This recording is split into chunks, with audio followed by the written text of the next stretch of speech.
It was 7:15 a.m. in Nashville when I opened the email that shattered my world. My 1-year-old daughter, Emma, was babbling happily in her high chair, completely unaware that her father had just blown up our lives with a single message. The subject line read simply, "Moving on." I almost spilled my coffee when I opened the attachment and saw the photo. Donald, my husband of 5 years, wrapped around a young blonde woman who couldn't have been older than 23. They were standing in front of our lake house, our vacation home that we'd bought just last year, the same home where we'd spent countless weekends planning our future together. "The house is mine now," the email declared. "I've already moved in with Amber. My lawyer will be sending over the divorce papers. Don't bother fighting it. The deed is in my name." I felt my hands trembling as I set down my coffee mug, but not from fear. No, this was pure rage building inside me. Donald really thought he could just email me divorce papers and steal our vacation home? The home I'd paid for with profits from my business? He had no idea what was coming. I looked at our daughter, still innocent and happy, playing with her breakfast. Then I glanced at the framed photo on our kitchen wall, Donald and me on our wedding day, both smiling like we had the world figured out. 5 years of marriage, and this was how he chose to end it? With a smug email and a photo of himself with a woman nearly half my age? I took a deep breath and picked up my phone. My finger hovered over Donald's contact information for a moment before I clicked block. Then I opened my email and typed 2 simple sentences in reply. "Are you sure about that? Better check the paperwork carefully." I hit send, blocked his email, and turned back to my daughter with a smile. Donald had always underestimated me. He saw me as the accommodating wife who'd supported his career while building my own business on the side. He probably thought I'd break down crying, maybe beg him to reconsider. But he'd forgotten one crucial detail about me. I didn't build a successful company by being naive about protecting my assets. Looking back, I should have seen this coming. The signs were there, little red flags I'd dismissed because I was too busy juggling my growing business and our new baby. Donald had been making frequent business trips to the lake house over the past 3 months, claiming he needed peace and quiet to work on some big corporate merger. I'd built my company from scratch while supporting his career moves. When we met 6 years ago, I was already running a successful online retail business, but Donald acted like it was just a cute hobby. He loved telling people how he'd helped me turn it into something real. The truth? My business had tripled in value since we married, all through my own hard work and strategic planning. The lake house had been my idea, a perfect getaway for our family, close enough to Nashville for weekend trips, but far enough to feel like a real escape. I'd paid for it entirely with my company's profits, but Donald had insisted on putting his name on the deed. "For tax purposes," he'd said. I'd agreed, but not before having my lawyer draft some very specific documents about the property's true ownership. Last week, Donald had been especially distant, spending hours on his phone in our home office. When I'd asked about the merger, he'd gotten defensive, snapping that I wouldn't understand the complexities of corporate finance. Rich, coming from a man whose investment portfolio I'd secretly been managing for the past 3 years. I picked up Emma from her high chair and held her close, breathing in her sweet baby scent. She had Donald's eyes, but my determination, I could already see it in the way she tackled every new challenge. Looking at her now, my resolve strengthened. This wasn't just about me anymore. It was about protecting her future, too. I walked to my home office, Emma on my hip, and opened my laptop. Within minutes, I'd emailed my lawyer the documentation proving I'd purchased the lake house. Then I pulled up the security camera feed I'd had installed at the property, another precaution Donald knew nothing about. The cameras had caught everything, every visit, every guest, every betrayal. Amber might have been basking in her victory at the lake house, but she had no idea she was starring in a video that would feature prominently in my divorce proceedings. My phone buzzed, a text from Rachel, my assistant. "Julia, you need to see this." Attached was a link to Amber's Instagram profile. There, going back months, were dozens of photos of her with Donald. Some were even taken in our bedroom at the lake house, with her wearing my clothes, using my things. The latest post showed her flashing a massive diamond ring, my grandmother's ring. the one Donald had promised we'd give to Emma on her 18th birthday. I felt sick. This wasn't a recent affair. This had been going on since before Emma's birth. In one photo from 8 months ago, Amber was proudly holding up a key to the lake house, caption reading, "Home sweet home with my love heart eyes, new chapter moving in together." While I was up all night with our newborn, Donald had been playing house with a woman barely out of college. The dates on the photos matched perfectly with his business trips. Every time he'd said he was working late, every weekend he'd claimed he needed to check on the lake house. It had all been lies. My hands shaking, I opened my banking app. That's when the second blow hit. The joint account where I deposited money for Emma's college fund was empty. Every penny, nearly $100,000, gone. Transferred out yesterday to an account I didn't recognize. The rage I'd felt earlier transformed into something cold and calculating. I called my bank immediately, then my lawyer. Within an hour, I had confirmation. Donald had been systematically moving money around for months, preparing for this moment. He'd even tried to access my business accounts but failed. Those at least were protected by ironclad contracts and separate banking arrangements. Rachel called while I was on the phone with the lawyers. "Julia, there's more." She sent me a series of screenshots from Amber's private Facebook page. The girl had been bragging to her friends about landing a rich older man, and how they'd planned to take his boring wife for everything she was worth. There were even messages joking about how oblivious I was, too busy with my little online shop to notice what was happening. Little did they know, that little online shop had made me a millionaire 3 times over. I'd kept that information private, letting Donald believe my business was merely successful, not wildly profitable. His ego had never allowed him to really look at my company's books, to understand exactly what I'd built. I looked at Emma, now napping peacefully in her playpen. "Don't worry, baby girl," I whispered. "Mommy's about to teach Daddy a lesson about underestimating women in business." I spent the next few hours in a flurry of activity. My lawyer, Sarah, arrived at my house just before noon. As we sat in my home office reviewing documents, Emma napped upstairs with Rachel keeping watch. I'd hired extra security for the house. Something told me Donald wouldn't take my email response well. "He's not as clever as he thinks," Sarah said, examining the lake house documentation. "The deed may be in his name, but we have ironclad proof that your business funds purchased the property. The transfer records, the contracts, even the emails where he admits it was your money. It's all here." I nodded, pulling up the security camera feeds on my laptop. "There's more. Look at this." The footage showed Donald and Amber entering the lake house at various times over the past months. But what really interested Sarah was the footage from 2 days ago. It showed Donald carrying box after box of items from the house, including several pieces of art I'd purchased with my company profits. "That's attempted theft of business assets," Sarah said, making notes. "The art collection was purchased through your company for tax purposes. We have the documentation." Just then, my phone lit up with a call from an unknown number. I put it on speaker. "You think you're so smart, don't you?" Donald's voice was sharp, angry. "Check your business email, Julia. My lawyers have been busy too." I pulled up my email and felt my stomach drop. Donald's lawyers had filed an emergency petition claiming my business had been built using his expertise and connections. They were demanding a full audit and temporary control of my company's accounts during the divorce proceedings. "You'd really try to take my company?" I kept my voice steady despite my racing heart. "The company I built before I even met you?" "You built?" He laughed coldly. "Who do you think gave you all these corporate contacts? Who introduced you to the right people? Face it, Julia, you'd be nothing without me." Amber understands that. She knows how to be grateful.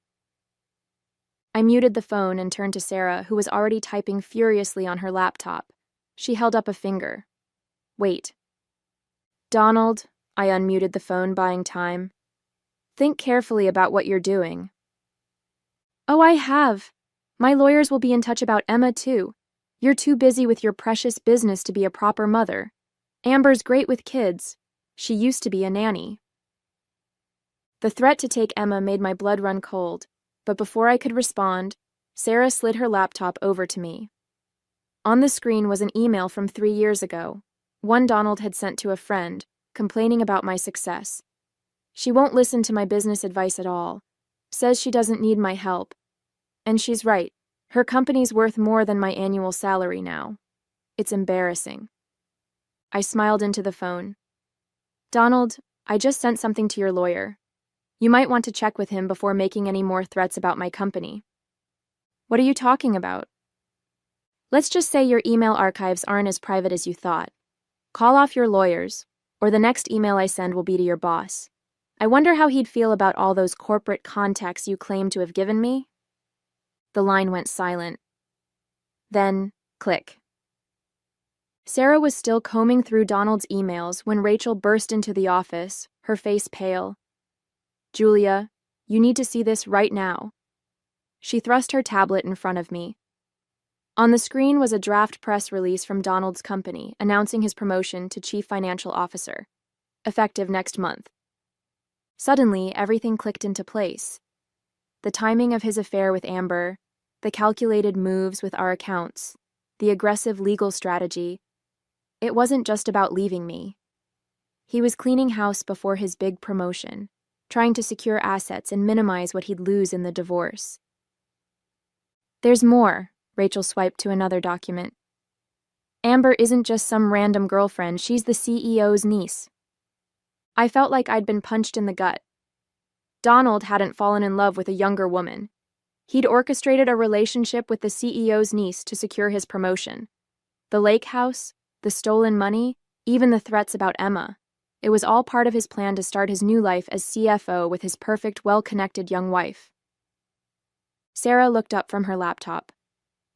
Julia, I found something else. The company merger Donald's been working on? It involves one of your biggest business competitors. If he becomes CFO, he'll have access to information that could seriously damage your company. My hands curled into fists. Donald wasn't just trying to hurt me personally. He was positioning himself to destroy everything I'd built. I thought about all those nights he'd spent in his home office, claiming to be working on merger documents. Had he been going through my business files instead? Check my home network activity, I told Rachel. Focus on any attempts to access my business servers. While Rachel worked, Sarah made another discovery. Look at these emails between Donald and Amber from 6 months ago. They were planning this before Emma was even walking.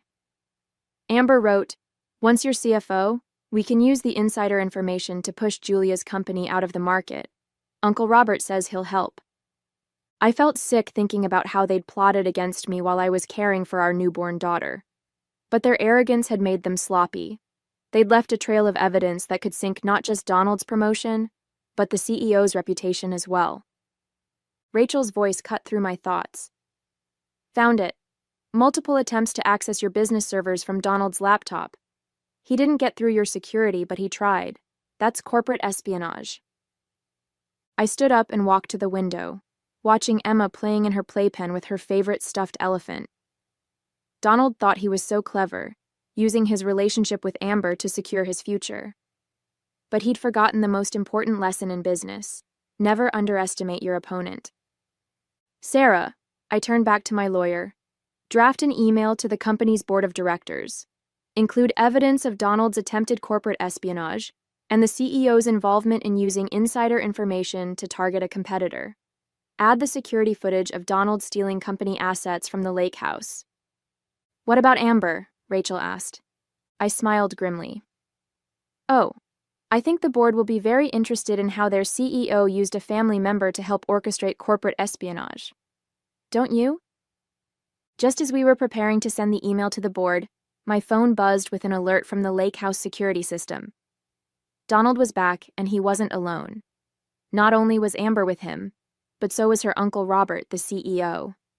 They were carrying boxes into the house, more of my belongings, no doubt. Wait, I told Sarah, watching the live feed. Let's see what they're doing first. Through the security cameras, we could see them in the living room. The audio was crystal clear, another feature Donald knew nothing about. They were celebrating, champagne glasses in hand. To the future CFO, Robert raised his glass to Donald, and to my beautiful niece who helped make it all happen. Julia has no idea what's coming, Donald laughed. Tomorrow morning, the board announces my promotion, and by afternoon, our legal team will have control of her company's accounts for audit purposes. Within a month, her business will be worthless. And the best part? Amber chimed in. She thinks the lake house is her biggest problem. Wait until she finds out about the offshore accounts. I froze. Rachel, what offshore accounts? Rachel's fingers flew across her keyboard. Within minutes, her face darkened. Found them. Donald's been funneling money from your joint accounts into offshore holdings for months. Not just Emma's college fund. He somehow managed to divert nearly $300,000. This was bigger than I'd thought. Donald hadn't just been planning to leave me. He'd been systematically stealing from our family for months.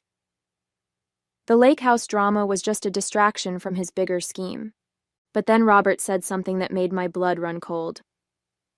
Once Julia's company tanks, our merger goes through smoothly. Her market share will be split between our subsidiaries, and that troublesome ethical business model of hers will be nothing but a memory. My company wasn't just successful, it was disrupting their entire industry with our commitment to sustainable practices and fair labor. This wasn't just about Donald's promotion or his affair. They wanted to destroy everything I'd built because it threatened their way of doing business.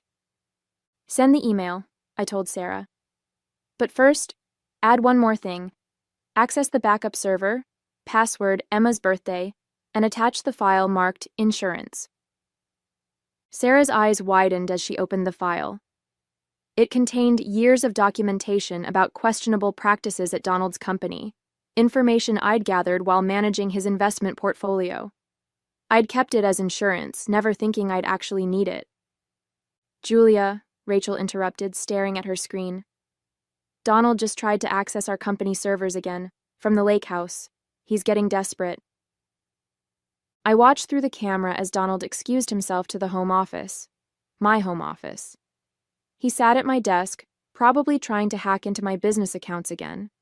But this time, our IT team was ready. They'd created a false portal, making him think he was succeeding.